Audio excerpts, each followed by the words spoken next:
Welcome to Cryptids of the Corn. Each week, Justin and Jay take a look at a topic in the crypto and paranormal world. They focus on the Midwest and Appalachia of the U.S., but sometimes they venture out with everything from well-known monster sightings to one-off cryptids, live person interviews to actual fieldwork sneaking in some science lessons. There's sure to be something you'll enjoy. Please join us this episode of Cryptids of the Corn.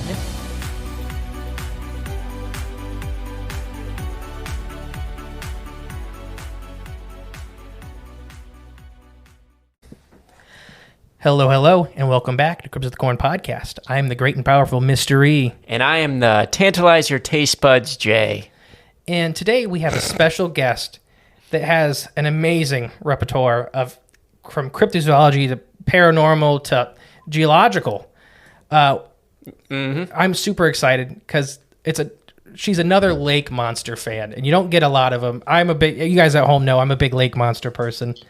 But she's host of Into the Liminal Abyss Paranormal Podcast, owner of Squatch GQ Magazine, Cryptozoological Digest, Into the Liminal Abyss Paranormal Magazine, Dinosauria and Prehistoric Life Magazine, Rockhound and Prospector Magazine, author of Lake Monsters and Odd Creatures of the Great Lakes, and author of Mothman and Other Flying Creatures of the Midwest. She's been a teacher at Owens Community College in Perrysburg, Ohio, and Kellogg's Community College in Battle Creek, Michigan. She's taught both classes of paranormal history and cryptozoology of North America. Shetan, we're so excited to have you. Well, hi guys, and I am so excited to be on your show. And you're right. I love talking about lake monsters. It's one of my most requested presentations, and one that I feel like I'm very well researched in, particularly here in the Great Lakes. That's my habitat, my territory, my realm of knowledge. So I am happy to be on the show and can't wait to talk lake monsters. Oh yeah, I'm super excited. We're definitely happy to have you. And we met you at the for the first time at the Michigan Bigfoot Conference. And yes, you gave the option to everyone that, what topic you wanted to talk about that day. You gave up 4 options. And when I heard the lake monsters as one of the options, I immediately looked over at Justin like, oh, that's the one. I'll scream the loudest. I know he wants that one. And that ended up being the one that everyone picked, I guess. And it always fascinates me because when I go to an event and they have not specified to me, okay, we want you to talk about Dogman, or we want you to talk about lake monsters or Mothman, or I give the audience a choice, because what I have found is after a full day of hearing just about Bigfoot, people want to hear something different. So I give them the option. Do you want to hear, I usually give them an option of 4, and it always amazes me that lake monsters, the one that I talk about so often, is the one that everybody picks because they're like, ooh, we want that. And it's always, the majority vote of, people, they want the lake monsters. And so it's always, people have an interest in it just as much as they do Bigfoot or Dogman. And I'm thrilled when people want to hear about the lake monsters, especially, the ones here in the Great Lakes area. Mm-hmm. Yeah, and I think you're 100% right that, that conference, I think speakers started at 8 o'clock and didn't end till 8 o'clock, so 8 a.m. to 8 p.m., something like that. Mm-hmm. Yes. And you were the only non-Bigfoot presenter, and it was very, very refreshing. And don't get me wrong, I love all we were obviously at a Bigfoot conference, we love Bigfoot and all the stuff, but it's just nice, like you said, in the middle of it, to get a non-Bigfoot thing, because we talk a lot about Bigfoot. But the Great Lakes region is one that has all kinds myths, legends, folklore, especially with Aquatic. I mean, we've talked about South Bay Bessie, the Lake Erie Chomper, stuff like that. But there's I would say probably hundreds in the Great Lakes region of. We certainly have a diverse, category of different lake monsters, and I usually break it down into 6 different categories because that just makes it easier when you're going through reports, and I divide it up. You've got your giant fish, you've got your giant turtles, you've got your sea serpents, you've got your amalgamations, which basically you could say water dragon, but it's mostly Native American legends that category pertains to, and they have a lot of natural occurring elements like horns and like the head of a horse and seaweed and stuff like that as part of their description. And then you've got your prehistoric marine reptiles. That's my favorite category. And then we've got that sixth, category that there's only one contender, but the merfolk or the merman of Lake Superior, the great Manitou Nibinibus, the god of the lakes. He's definitely he's definitely one in my category. So, there's just such a broad, we even have a couple reports of freshwater octopus in at least two different lakes. One being of Native American legend and one being from a gentleman who he fell off of his yacht and he felt something spongy wrap around his legs as he was trying to swim to the surface. Now, I don't want to discredit that report, but seaweed can have a very similar effect. And we know there's a local lake by us that parts of it you are not allowed to swim in because the seaweed is so deep and so tall underwater that when you swim through it, it tangles around you and people have drowned. Yes. And at least 3 people have drowned since I've lived here, which is all of my life, in that lake because of the seaweed. That's more of a common occurrence than people understand, that you can get wrapped up in that stuff and it weakens you so much you drowned. Yeah, because it's very flexible and very liquidy, but it's a solid form. And what happens is people go to try to swim through it and they get tangled up in it and it just holds them in place. And if you can't get, your water or your air and you don't have a knife or anything to cut it, or there's nobody around to help you, chances are you're going to drown in that seaweed. That sounds dangerous. I never really thought about that, though. Yeah, it's scary. So, like I told you, I used to be a fishery biologist, stuff like that. We've been in some spots. I got stuck in a sinkhole in the middle of a creek. There was only 1 foot of water, and I was all the way up to my armpits. There's stuff like that occurs. Well, we wouldn't say cryptozoologically or paranormal, that can kill you relatively easy. Right. Yeah. That is still these aquatic hazards that people don't think about. It's not just the monsters, or right. Right. And that's where we get these 411 reports, People go hiking or they go exploring and then we never see them again. And there's no explanation for what happened to them because the body's never found or evidence is never found. And you're like, wow, that's really spooky and surreal. Yeah. So I want to ask you a question about your favorite category. Okay. So the giant marine reptiles, prehistoric marine reptiles. Yeah. So prehistorically, we've had basically 3 main groups: the mosasaurs, the ichthyosaurs, and the liopleurodons. Roughly, there's a lot of small. The plesiosaurs. Yeah, Almosmosaurs and stuff like that. So there's a bunch of these groups. Now, we talk about a lot of species surviving extinctions into modern day. Do you think before we get into it all, do you think all those groups could have survived in modern day, or do you think just a couple, or? And I get asked that question a lot, and it is plausible that they could have survived because we do still have alligators, crocodiles, caiman. Mm-hmm. We still have whales and dolphins. We still have sharks. Yep. We still have fish species that date back to the prehistoric era.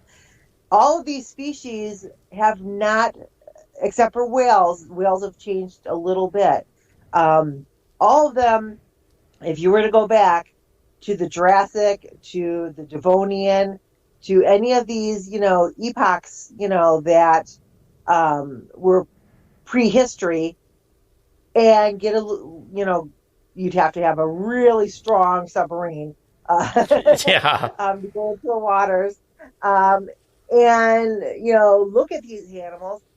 They have not changed much in appearance or design since those time periods. They have gotten smaller, Mm-hmm. but makes them more thrivable in the modern world, except for the whales. If you're smaller, then generally you can go undetected, and you can, catch your prey easier. Not, I know that we've got some big crocs, alligators and sharks and whales out there, but they downsized for a reason, because you would think that like the megalodon, everybody assumes that it's a very fast shark. And in theory, it could be, but only for short bursts of speed. So when it does its ambush predator, and it comes up from below and hits a whale and bites off like the tail fluke or a flipper and lets it bleed to death, it has that fast burst of speed that, gives it that momentum to freight train into its prey. But it's nothing compared to like the mako shark that can go all out, top speed for as long as it wants to catch its prey. And it doesn't matter what it's chasing, it can usually, it's usually faster and has more maneuverability. So to me, I don't see any reason why your plesiosaurs or your mosasaurs or even ichthyosaurs, why those species should have died out, and why, they didn't adapt and compensate and move on into modern times. I think if there were any out there, I think that they would have gone the same route as the other species that I just mentioned, and they gradually would have decreased in size. Yeah.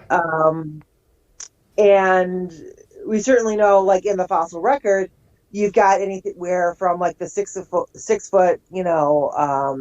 plesiosaurs all the way up to the elasmosaurs that, that were huge. Yeah. Some bigger, and with your mosasaurs, essentially, those were monitor lizards before they went and evolved into mosasaurs, but they very much took on the appearance of a modern day alligator and crocodile. That long jaw and head shape and that tail. The only thing that really changed was the flippers on the mosasaur. Well, alligators and crocodiles have legs with, toes. Right. And so that's quite an adaptation right there. But is it possible that the mosasaurs, of the past are now the alligators and crocodiles and caimans of today? With, a bridging species being, there in the fossil record and being the one who was like, okay, we've had enough of being on water. Now we want to do land and water. We want to be kind of cool and special, and we're gonna branch out that way. So it's interesting how things evolve and adapt to their surroundings and their environment. Yeah, I think that's really. I think a lot of people don't realize that with before the mass extinction of the dinosaurs. Like stuff like Sarcosuchus, Deinosuchus, these giant crocodiles. Yes. Even though a saltwater crocodile today still gets 20 feet and, a couple thousand pounds, you had Deinosuchus that got, 50 feet and 10,000 pounds. Yeah. It was eating dinosaurs. Literally. Oh, yeah. So if a mosasaur did make it today, or any of that group, I think it would follow those lines. I agree with you that it would follow the same kind of guidelines. You get small for a bit to survive, less calorie needs. You don't, right. After a cataclysm, you don't have to eat as much. And right. I think mosasaurs definitely, out of all those groups, I think mosasaurs probably had the best likelihood in my mind of being able to do that. Just because they're so similar to their monitor lizard ancestors, like you said, crocodilians. I do think they could probably withhold, if you want to believe how the cataclysm happened. That's why they think crocodiles survive so well, or those smaller crocodiles, is because they may, sometimes only need to eat once or twice a year.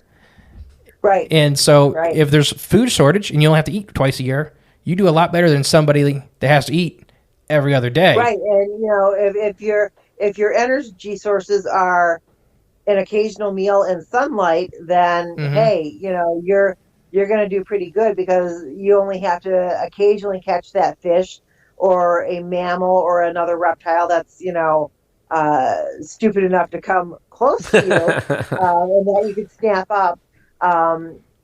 And that's why they have been so successful in surviving to this date and time. And when you look at how diversified the crocodilians are, and you've got that the broad snouted alligator to the more wedge head of the crocodile, but the caimans have a specialized head. The gharials have a gharials really are crazy interesting looking. head. Yeah. Those are one of my favorites, just because they are so unique and just different than what you usually see.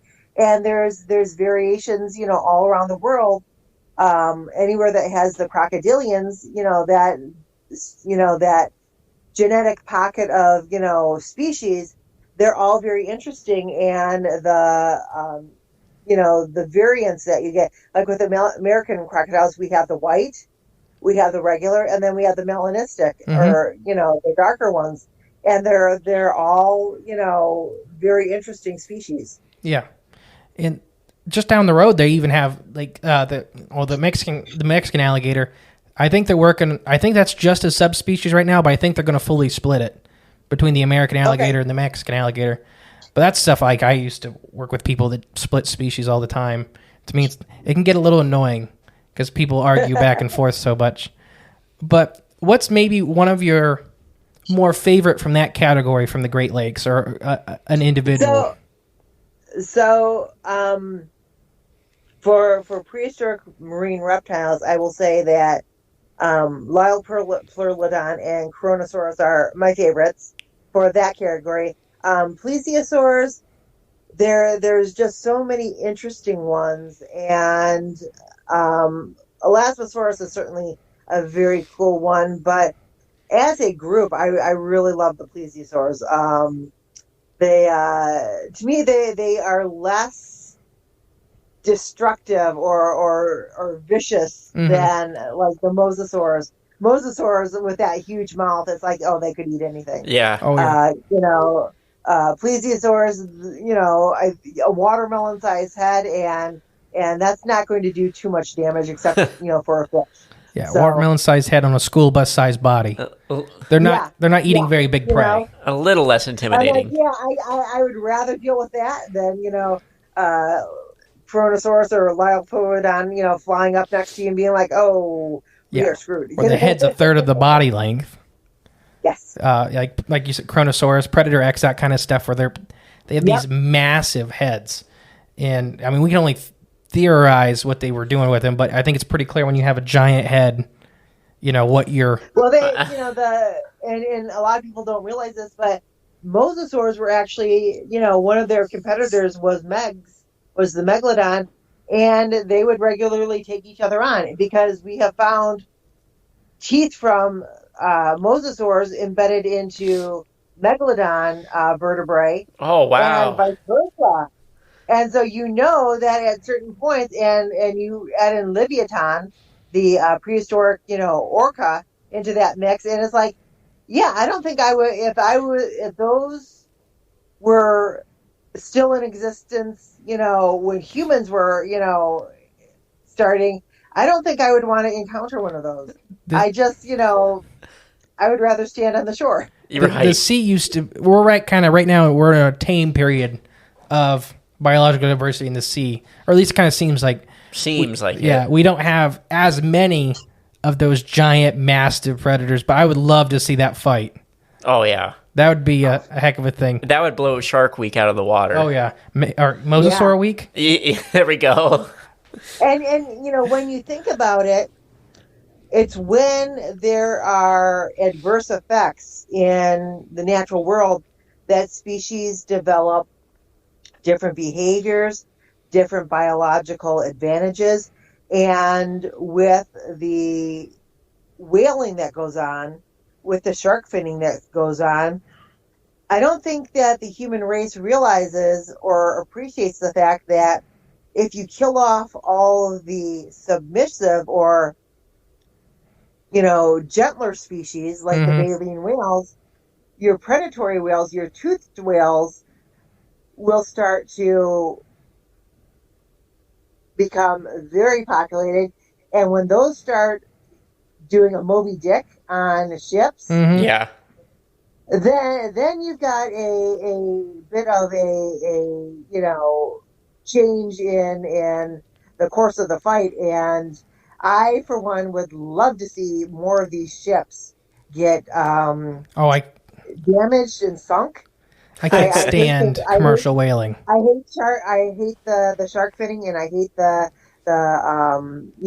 killing whales for meat that they don't even eat. They let it spoil. There's no need for it. Hmm. Yeah. Especially even dolphins. I am a strong um, you know uh, promoter of these are species that we should leave alone. They're Yeah. there for a reason. We need them in the oceans. Stop killing them and stop damaging them. Right. Any animal that has some kind of language like whales and dolphins do, whales have a special place in my heart. But the commercial whaling industry is horrible. The commercial fish or finning industry is horrible. Like you're saying, for example, everybody at home, sharks on average kill about 4 people a year, and that's on a higher year. We kill around 800,000 sharks a year. Yeah, and we're talking about in general a genus of animals that are very slow producing, Mm-hmm. and Hmm. eventually we won't have any sharks in the oceans, and then we're going to see some really bad you know circumstances Yeah. showing up because sharks are the cleaners of the ocean. They Yeah. take care of all that.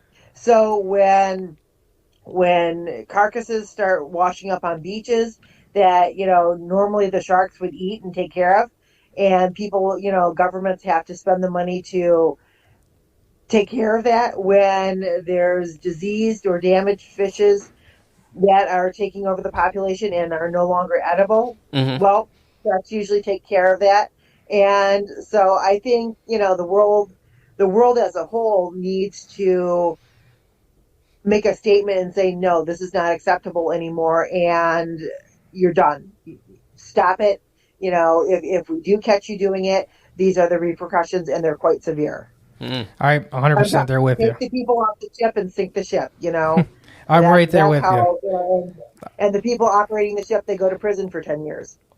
And I'm It's talking a bad prison, like No country club. the Black Dolphin in Russia. That's a prison. That's one of the worst prisons in the world. There you go. You can send them to the Black Dolphin. You killed whales, you got to go to the Black Dolphin. I don't even know what that is. It's a horrible place. It sounds bad. It's the worst prison in Russia. Yeah, that don't So sound that's good. saying something. When you're the worst prison in Oh. Russia.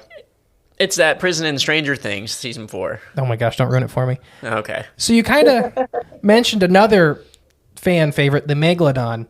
I don't know what's your opinions on that. Do you think the Megalodon made it, or do you think we have another giant shark in the ocean?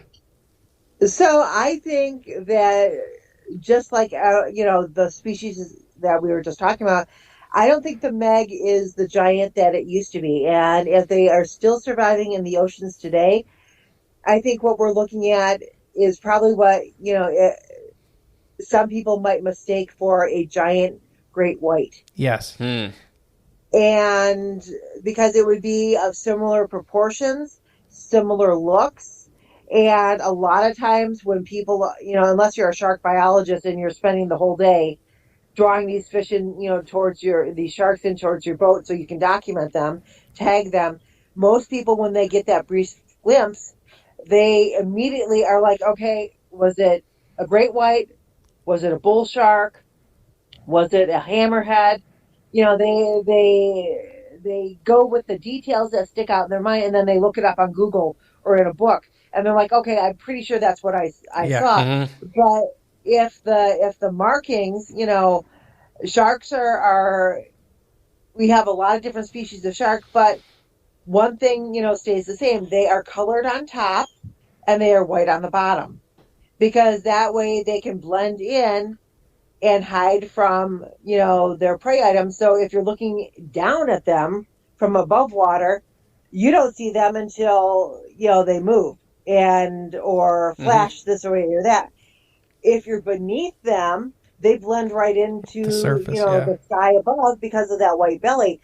And unless people, everybody watches Shark Week, but if you were to ask people to name 10 shark species, they would probably be like limited after like 5. Yeah, I think you're right there. They would tell you, hammerhead, great white, lemon shark, bull shark, and then they would start right, yep, really stretching then. Shark, and it's like, okay, there are hundreds of species of sharks. Right. Some of them don't even look like sharks. Right. One of my favorite species is the goblin shark. Yeah. Oh, yep.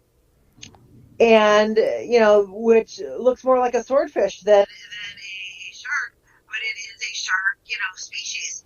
And so these are, to me, they're very interesting. Getting back to the megalodon. So I know that recently in paleontologists, they changed megalodon from a carcharodon to a otunus, meaning it's more of a mackerel type shark.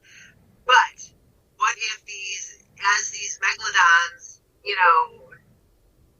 downsized, what if they started breeding with a similar type shark species and started producing a hybrid that we just take for granted nowadays is a modern species, when it could be a part of a breeding population that, goes back to a very ancient ancestor, which is the meg. And that could be where the megalodons are today. Yeah, I never... Yeah, I was going to say, on that thought, we're going to take a pause real quick, guys. We're having a little bit of an audio hiccup. So we'll be right back.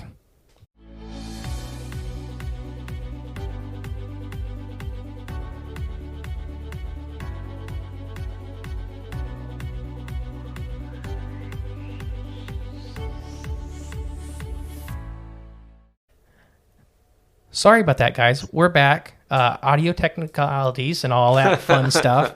We're professionals. But you were just talking about how Megalodon could have been hybridizing with a different species and making maybe a modern version that's a lot smaller and maybe more similar to a great white. And that is possible. We certainly see that with other species around the world. People always say, oh, that's impossible. But it's not. When you look at things that have hybridized, similar species can breed together. We certainly know that wolf dogs are, very common. Beefalo, where they've bred, buffalo to beef cattle, that is, a well-known practice. Ligers, breeding lions and tigers. So I don't think it's unheard of for two very similar shark species that are similar in size and descriptions to mate and produce an offspring. And it might, not work every single time, but eventually, if the breeding population is going on, they will find a compatible pair and they will breed together. Yeah. Have you ever seen the shark known as deep blue? Yes, I have. So that's what I was going to bring up to one of your hybrids. Yeah, she's is awesome. I know I've talked to you about her a little bit, but everybody at home, deep blue is currently the largest great white shark that we have semi-accurate measurements with. I think one of her favorite stomping grounds is off of Hawaii, and there's a big group of free divers that swim with her. She's a very unique animal. But there's some size variance estimates that, depending on which crew you're looking at, so at home, they basically shoot 2 lasers out, and these lasers are straight out, so they're always a foot apart. So when you take a picture of the shark, there's a point of reference. So there's a laser that's point to point that's a foot, so you can go back through the film and kind of guess. So deep blue at her shortest is probably 22 feet, and there's one estimate that puts her up at 25 feet. Wow. Yeah. And if there was a megalodon hybrid, I think deep blue may be one of our better examples because she is just enormous. But Yeah, she's a big girl, but there's also a couple of other big girls out in the Hawaii. Hawaii girl, I believe, is one of them. There's a couple of big ones, and so when sharks give birth, they usually give birth to a whole, litter of shark pups. And if the mother of that, deep blue is also the mother of these other big sharks, that has to make you wonder if she is 100% great white, or if she is a hybrid, or if she, allowed herself to be bred to a bigger species that, is quite common for, this bigger size. And I don't think that's out of the realm of possibility that, this one breeding produced this litter of super sharks that are bigger, because right there in Hawaii, you do have, I think there three of the biggest great whites, on record are right there in Hawaii. Deep blue, Kauai girl, and I think there's another one. And, sharks are very migratory. Where they were birthed at, that's usually, the area that they will go back to. So it would not surprise me that all these bigger sized sharks, if they weren't related or from even the same litter. Right. Yeah. I get behind that. So that would be a very interesting scientific project to do, is collect a DNA sample from each one of those gigantic sharks and see if they are genetically related. I'll have to look in. I know they have a pretty. So why Deep Blue's so popular is because she's been heavily researched. I'm not sure about the other two, but I wonder if there has been a complete genome sequencing on her. I'd have to look into that later, because there may be oddballs in her genetic profile that nobody's talking about. Right. Because that's a scary thought, to think that if she's not 100% great white, well, what did her mother breed to produce that? And is that male shark still out there swimming and breeding with others to produce a bigger shark? Right. Now that's a thought. Yeah, and that's something I never considered, of megalodons almost not being bred out of existence, rather than just, being extinct, being destroyed or killed by, whatever environments happened that wiped them out. We have that happening right now with blue whales. Blue whales are breeding themselves to extinction because they're having so much trouble finding mates. They're breeding with fins and minkies. So they're still creating humongous fin and minke whales, but they're all smaller than blue whales. And I know, like we talked about with the commercial whaling industry, that's kind of a big problem, is because these hybrids aren't characteristically blue anymore. And so they don't have protection. That's how they're getting around killing them, is because they're, these are trophy-sized minke and fin whales. We know they're actually young hybrids between these blue whales. And I wonder if, too, just from like whaling and things like that, destroying environments, destroying whole species of, we'll just use whales and even sharks for examples. What if that opens up the door, Oh, that opens up the niche, just for the niche, but for hybrid, animals that would create these, monsters you see in like a bunch of like, old maps and stuff, old tales and stuff. What if it was just something similar, kind of situation happened to create these things? And we know that, when Megalodon was swimming in the waters and was in, mass populace, the whale species were smaller.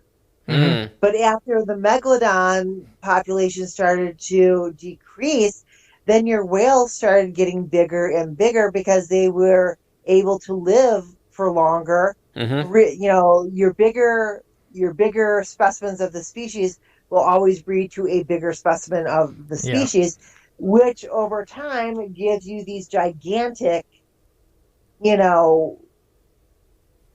individuals of the species, and they become the icons.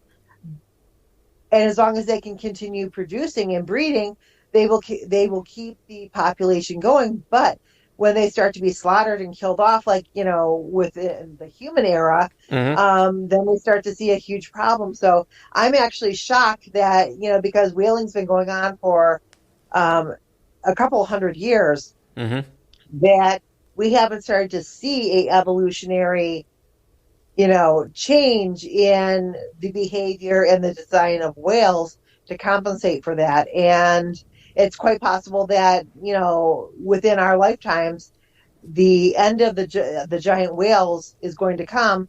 But then you have to wonder what replaces that. Right. And so we know that the giant whales, the toothed whales, we know that they like to eat the giant squid. So are the giant squid going to become the next apex predator of the ocean? Bring back the Kraken. And if they are, what does that mean for mankind? Because you can, having your boat attacked, your pleasure yacht attacked by a shark, they're usually going to go for the propellers or the motor or something like that. Sometimes they'll ram the ship, or the boat if they're mad. Whales, if you piss them off enough, they will ram your boat. But an octopus that can suction cup to the side of your boat, reach over the side, grab whoever they want and pull it over.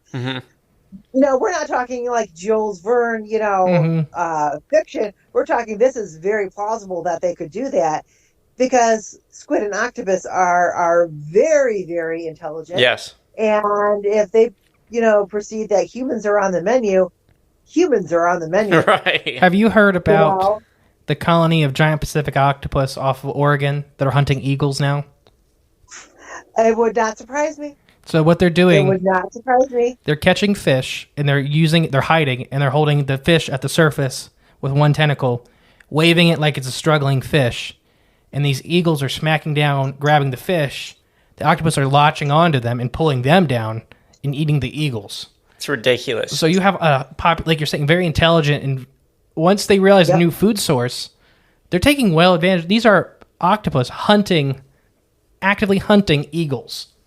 Yep. It's a very impressive thing to me. I've always thought that octopus and squid, even though they're well documented in the fossil record, I've always thought that those were very alien species, because their adaptability with, color morphing and being able to cloak, their mimicry, their different size variants, and their absolute intelligence.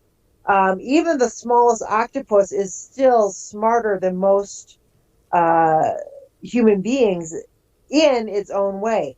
So an animal that is able to figure out how to get out of its fish tank, go across the floor, go into another fish tank, eat the fish in that fish tank, then return back to its own fish tank. Like it was never gone. That is a very intelligent, very calculating, very problem-solving species, and we have much to learn from them. Plus, their blood type is not anything else that is found on Earth. Copper-based, right? It's copper-based. Very alien to I think, everything else on Earth. Until like 1880, it was one of the leading theories that they were aliens, that they were a species not from Earth that just happened to land here. And that was one thing that always kind of struck me weird, is that like that people were so odd that that's the best way that early biologists could kind of make sense of them, heads or tails. And even their means of communication, it's not audio based, it is color changing based, and they do it in such a unique way that it's they are very interesting to observe and to learn from. And I think if those guys become the next apex predators, humans, we brought this on ourselves, so Just like everything else. So changing gears a little bit. Mm-hmm. I have kind of, I guess, another topic for you Okay. that gets asked us about a lot that we haven't covered really much of. The Beast of Cherubasco was about the first one we did, but Okay. the giant turtles of the Great Lakes region. Yes. So just kind of going into that. So Lake Michigan is where I have found most of the giant turtle reports. And I don't know what it is about Lake Michigan other than the fact that on the Michigan side, we have a very sandy coast, which turtles seem to like. They like that, ability to haul up on the beach, lay their eggs, swim back out, and, be done with it. But we have at least 2 giant turtle reports. One is the Stearns Bayou monster, and the other is the Lake Leelanau monster. And each turtle, has a unique description. With Stearns Bayou, the report says that it is at least as big as most people's, pickup trucks. This is a sizable turtle. Yeah. Has the head of a hippopotamus. It's been described as a soft-shelled turtle, which is very unique and interesting. Yeah. Described as being purple with yellow spots. And the one fact that, stands out the most is this turtle species is bioluminescent. Oh. No, that's Meaning awesome.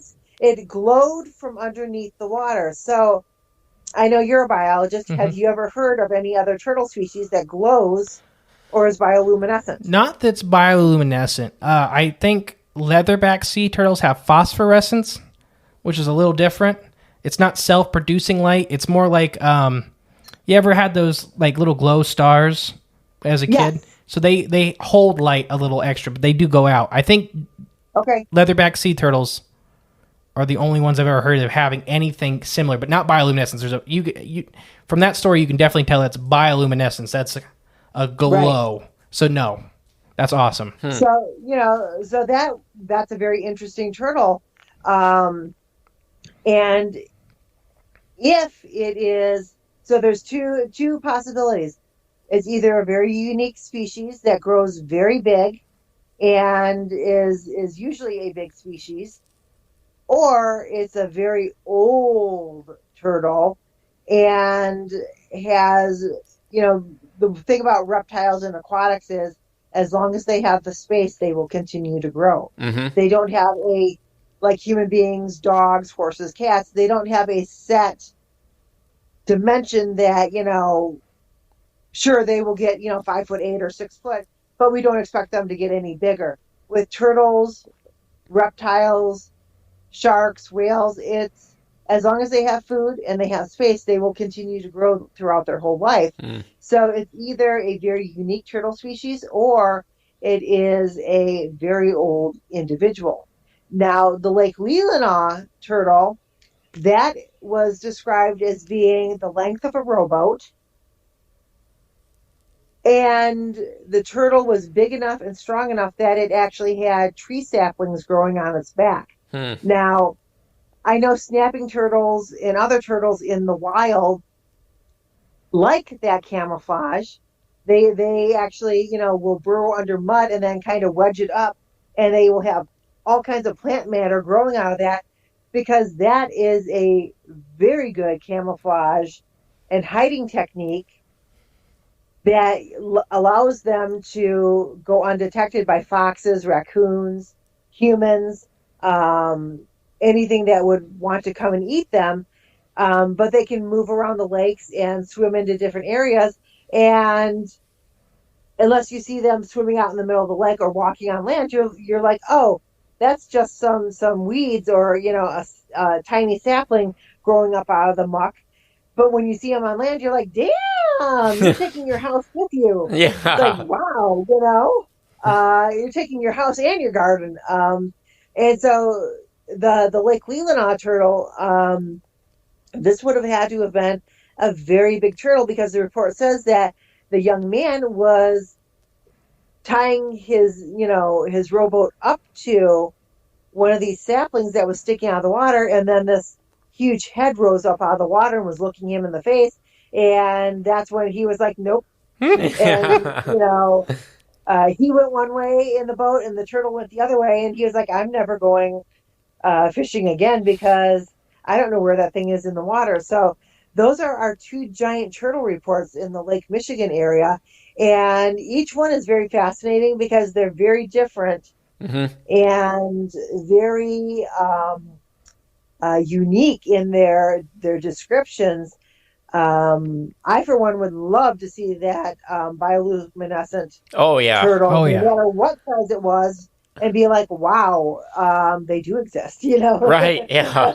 But let's document this for, everybody that, this species out there. Now, there's also a third possibility that this was a very large turtle, and because it was swimming up waterways, maybe it went through an industrial waste area that had chemicals in the water that possibly glowed and kind of attached to the turtle itself. And, certainly I know because I used to take in turtles from the local nature center, because every spring they would have teachers coming in with the classroom pet, a turtle, tortoise, or something, and here, can you take this? And they'd be like, well, that's an invasive species, but we have someone we can call. And at one point, I had over 50 turtles and tortoises at my house. Oh, wow. And it just got to be way too much. Yeah, it sounds like it.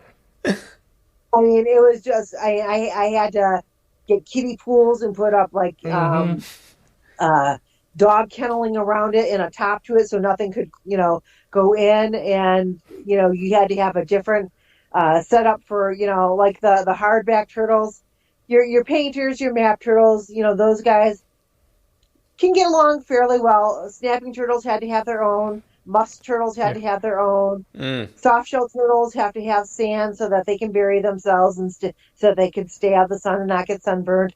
So and then you had your box turtles and your tortoises, and it was like, I'm running out of front yard for you guys, damn. And then you would get in, like I had a box turtle that came in and they were like, we don't expect it to last very long because the stupid teenagers who brought it in had painted its shell with nail polish. We see that a lot in Hocking Hills Forest.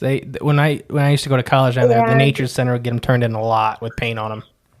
And that just aggravates me, but we certainly know that paint doesn't wash off for a very long time. And actually the shell itself has to peel a bit before that shit comes off. I'm sorry if I'm swearing. It's okay. But that really aggravates me. It does. It should. Yeah. People do that.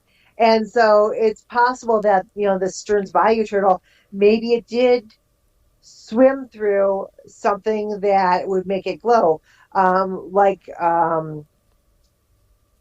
They used to paint watches with it, and uranium paint.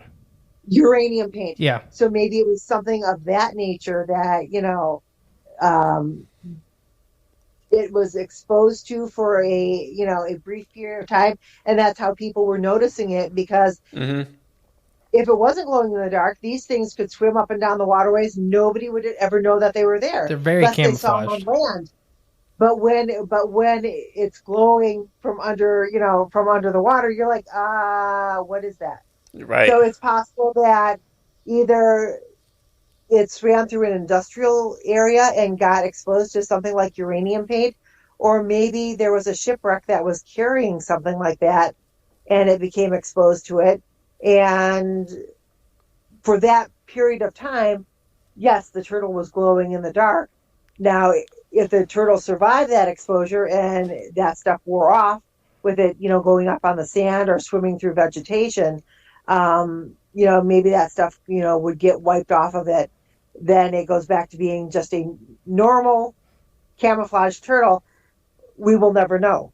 I had another thought for you. I don't know what you think. So what about Bosco back here, my big alligator snapping turtle, he has algae grows on his shell. So in Chicago, when I used to work there, we had some pockets of bioluminescent algae. Oh, okay. So a turtle That's that a big, possibility too. yeah, living that long, I could definitely see growing a small colony of some bioluminescent algae. That is a possibility too. That there, is bioluminescent algae or something growing on this shell, and that's what's producing the glow. Um, but we do know that at least on one occasion, it was a female turtle that they observed with the Stearns Bayou because it hauled out on the sand bank and laid an egg, and then went back into the water and swam away. So we do know that, at least on one occasion when it was spotted, there was a female of the species. So I was going to bring that up. Is that it's neat that the story has it only laying one egg. So there's kind of a weird phenomenon with turtles, and excluding island turtles or tortoises, specifically like Galapagos and Aldabra tortoises, the bigger they are, the less eggs they lay in most cases, Right. because they're already excluding themselves out of the environment. You talked about that egg during the presentation. What was it like? Almost basketball size, right? No, it was described as a medium-sized pumpkin. So to me, a medium-sized pumpkin would be something that you can just hug your arms around, but would take up your whole lap as you're sitting there. Okay. Right, yeah. I could see that. So this animal, if that is an egg and it hatches, that animal's mostly out of the out of the food chain of the Great Lakes when it hatches immediately. So that baby comes out and it almost has no predators. Right. So you wouldn't need to lay a bunch of babies, unlike other sea turtle, or unlike other turtles. Like sea turtles are another one that kind of go against that rule because their babies have to go. They come out tiny, so they have to go through so many predators for so long. But if you're so much bigger at birth, Right, yeah. you come out. Think of that's coming out the medium-sized snapping turtle or a large-sized snapping turtle. What's eating that in the Great Lakes? You could, besides a guy. Right, exactly. Tim. Right. So I love that. And then there's one giant turtle of Lake Erie I don't know a lot about.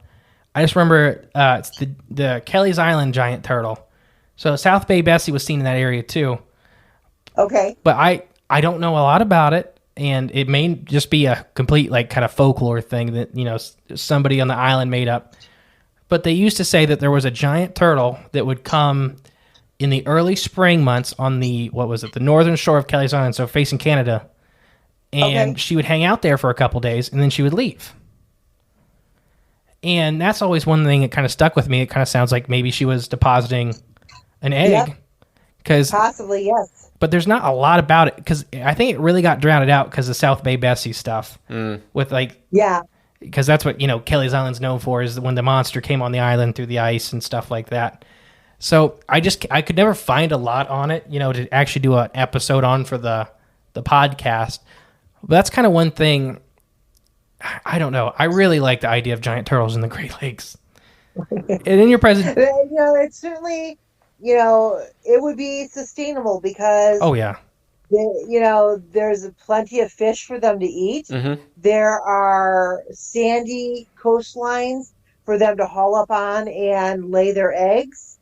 And certainly there are water tributaries that they can go into during the winter months and bury themselves and hibernate, just like, any other Michigan Great Lakes turtle would do. Yeah. So, we have the perfect habitat for them.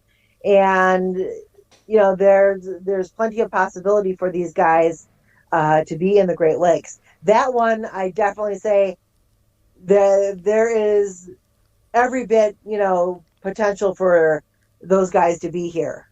And then one thing I hear that gets talked about a lot is why don't we see these things on the fish finders, on sonar and stuff like that? If they're laying against the bottom, from a guy that fishes a lot, from a guy that used to be on a boat with a sonar a lot, if it's laying along the bottom, it just looks like the bottom. Mm-hmm. Like when we were doing sturgeon surveys, that's how we'd go over an area and we'd see a chunk of bottom that stuck up, and we'd go right back real quick, and it wouldn't be there. So okay, there's a sturgeon in the area. We were in an area, that's what we were looking for. But I could see a giant turtle, let's say the small rowboat size, so 10 to 12 foot. That just looks like a hump of mud on the bottom. Right. That doesn't look like anything. Just a rock even. Right. And what people don't realize is So, yes, your boat is going to sit on the surface of the water, but anything that's swimming in the water is faster than your boat, No, yeah. especially if it's of a larger size. So, if they hear your boat coming, they're just going to swim off into a different area. Mm-hmm. And the thing about it is, it doesn't matter if you're doing a sonar survey like they did in Loch Ness. If the species is swimming, they can just avoid you. They can, they can go around the boats. They can go, into a different area of the lake. It's not like they have to stay in this one, it's not like an aquarium where they are just stuck in like 10 gallons of They water get to go a big circle. or 50 gallons of water. They have the whole lake they can swim in without any, real barriers, and they will just go away from where your ship is. And I don't think people, unless you've really seen a turtle that just out in the wild, come across one. Turtles, especially when they're spooked, they can scoot. Oh, they can move. They can scoot really fast underwater. People underestimate turtle speed all the time. Oh yeah, because we caught a big old snapping turtle up when we were fishing in Canada. I mean, it shells 2-3 feet long. It was the biggest turtle I'd ever seen, and it was up underneath our dock, and it was a little floating dock, and we were actually able to unclip it and move the dock out of the way. So when we swung this out of the way and seen this giant turtle there, we went in to try to net it, and I never seen it move so fast. It was just like a black mass just darted across the bottom of the. It was unbelievable, just like a fish just shot away from us. Yep. So yeah. Yep. They are in water. They are very, very quick, and they could easily escape humans. Mm-hmm. Unless they come to the surface and they're basking and sunning themselves. Most people wouldn't realize there's turtles in the Great Lakes. Well, there are, you just don't see them. So one thing about that is that, species like the American alligator snapping turtle, they don't do that very often. They don't come onto land and bask. Most of the time, adult alligator snapping turtles don't leave the water unless to lay eggs. Right. So you can have a giant animal, and I mean giant, that has no need to come onto land. They just... Right. And I've been in Arkansas on top of some big alligator snapping turtles, and on alligators for that matter, and you don't know they're there. I literally, I tell the story in the podcast all the time. Me and my buddy were kicking like an 8-foot alligator, and we thought it was a log, and we're like 3 foot of water till the log took off. Yeah. And we were waders and everything. We're like, somebody threw a log on our line, and we're kicking this log trying to get it off with our feet. And the log wakes up and friggin' takes off.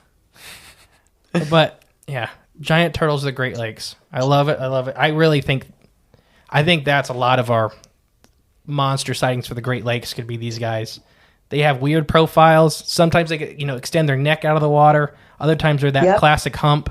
You just see the shell coming up. I love it. So now I have for you my favorite type of cryptid. Literally my absolute favorite.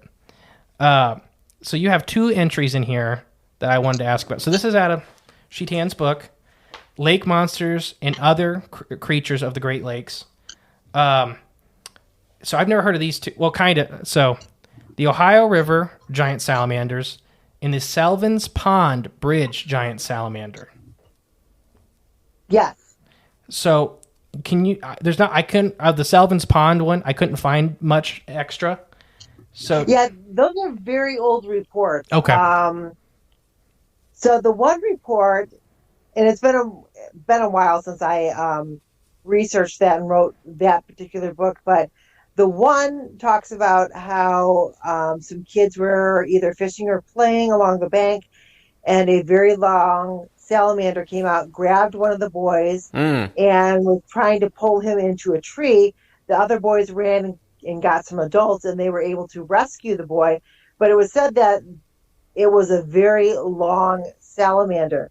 Now, this report came from, I believe, the 1800s. Okay. So what they classified and called, ordinary townfolk called a salamander, as opposed to what we would call a salamander today, there could have been a discrepancy there in what actually had grabbed the kid.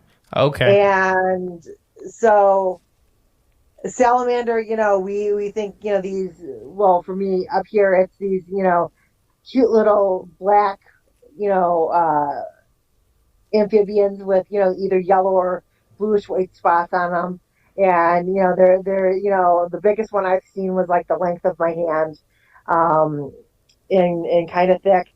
And they're cute and everything. And they usually hide under, logs and stuff like that. We've got a swamp across the road from us, so they come up here to, do their dry, hibernations. And, totally cute. But in that report, they're talking about a sizable animal that's very long, and it makes me question what they were actually interacting with. So you don't think maybe big hellbender or anything like that? It might, it could have been a big hellbender, but I believe that the creature in that report was over 10 feet long. Now that's It's hell of a big hellbender. And was able to, grab the kid with its legs and run on its hind legs. So to me, this is something totally different, and might have just been it might have been part of the fossil record, and this might have been like the last one. I think they do end up killing the creature in the account, but that's a very sizable, lizard or salamander. Again, with the report being a couple hundred years old, our classifications for things in modern day Changed dramatically. are different from, what they classified them as, Right. Back then. So it could have been really anything that, was reptilian or amphibious, but they called it a salamander. So that's, how I put it in the book.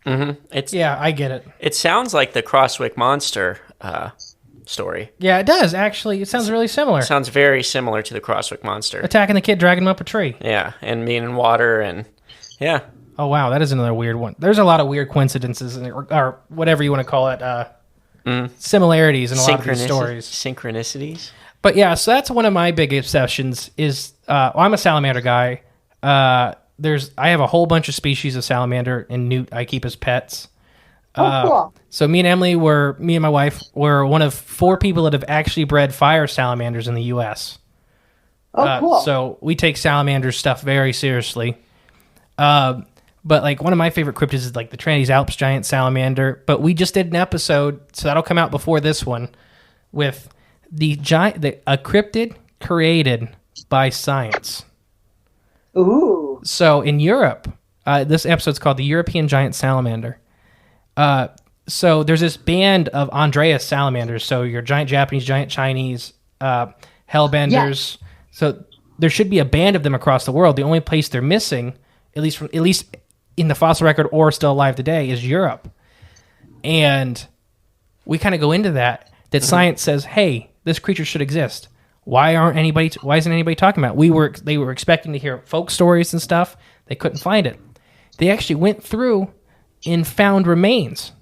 I believe that they weren't fossilized, right? We actually found still actual remains. Yeah, of a juvenile that was 3.5 feet in a larva. So they were alive within the last 2,000 years.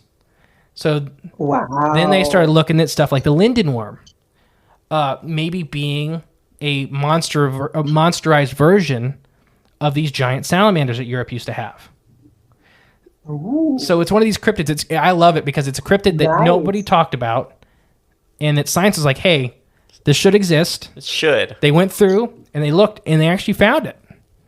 But that's I love the giant salamanders. And also, in European history and folklore, this is where we see the reports of the dragons. So what better representation of a dragon than, a 10-foot, salamander that probably was easily, killed, and suddenly that becomes your claim to fame. Right, yeah. I can see that. You slain a dragon. That I killed, and, that within populations, there's only so many of them that, you can take out before the species in an area will go totally extinct. Yeah, especially salamanders. They're highly susceptible to that. Yeah, I was here at the Detroit Zoo and down in the Toledo Zoo. They have the giant Japanese salamander. They have the Chinese, and then they also have the hellbender. And those are always I'm going to the salamanders. I'm going to the amphibians, and sometimes they're on display, sometimes they're not. They when I was there in June at the Detroit one, they had dinosaurs on display, but they didn't have the salamander, so I was kind of disappointed. But I'm always like, it's the kappa. They're so kappa. They're so good. It is funny how, like, in this field, in the crypto field, we've discovered in the past year or so many people are salamander and fish people. Oh yeah, it's ridiculous. Yeah. It's crazy. Like, I say it like, it's kind of a joke, but almost how many percentage of people like that really like this stuff have been salamander or fish, biology backgrounds. Oh, Sparky runs Ohio Bigfoot. Renee from Finding Bigfoot. Sorry. Yeah, and I think it's because, so for some people, it goes back to that child fascination of dinosaurs. And we were always told growing up as children that dinosaurs were reptiles. And now we know that, sometimes, but mostly they were related to avian. But seeing reptiles, that takes us, back to that childhood memory of dinosaurs. And it's, that fascination that's there. And I think that's why so many people, some people are really into reptiles and amphibians and fish. Some people are scared to death of them. I find them fascinating, and I always want to look at them, see them, that's, if we go to a zoo, that's the first places that I go is the reptile, building, the amphibian building, and the aquarium. And it's like, I'll look at the cute and cuddly stuff later, but I want to see, I want to see my reptiles. I like my slime and my scales. Yep. Yeah. Believe me, this house is full of snakes, tortoises, lizards, salamanders, newts, turtles, and a lot of fish. So I'm right there with you. Well, Shetan, I want to thank you for your time. This has been great. This has been a fun conversation. Oh, you're welcome. We'll definitely have to have you back on soon for another topic because you have a lot. We just kind of covered one of your fortes today. Just one little, one sliver of one part of what you do. Yes. So we'd love to have you back on, and we definitely will if you're okay with that. If we didn't scare you off. Oh, sure. I would love to come back on your show. Oh, okay, that's awesome. Well, I always love talking cryptids with and dinosaurs and everything else, with anybody who wants to engage in the conversation. So I'm always up for, coming back on the show and talking more. Awesome. Oh, yeah. Well, thank you again. We're going to sign off here, and then we'll have a conversation off air real quick. All right, you ready, Jay? I think so. I have been the great and powerful Mr. E. And I've been Jay. And today we've been joined by Shetan. You want to tell them where they can find all your stuff real quick? So you can find my books and publications on Amazon. The books you can find under Shetan Noir, ShetanNoir. And the magazines you can find on Amazon if you type in Squatch GQ magazine. It will bring up all of the current magazines that I have available. Nice. You can find me and the magazines. Also, you can find our pages on Facebook, and that's pretty much the only social media that I promote on. So Facebook and Amazon, you'll find us. Awesome. And I'll put all those links below, too. So those links will be in the description below this episode, just so everybody at home, make it easier for everybody. All right, guys. Until next week, we've been Crypts the Corn.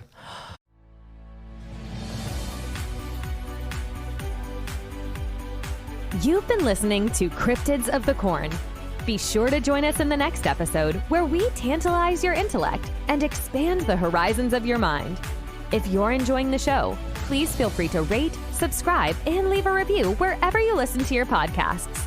That helps others find the show, and we really appreciate it. Thanks again for tuning in, and we'll catch you in the next episode. Until then, stay magical.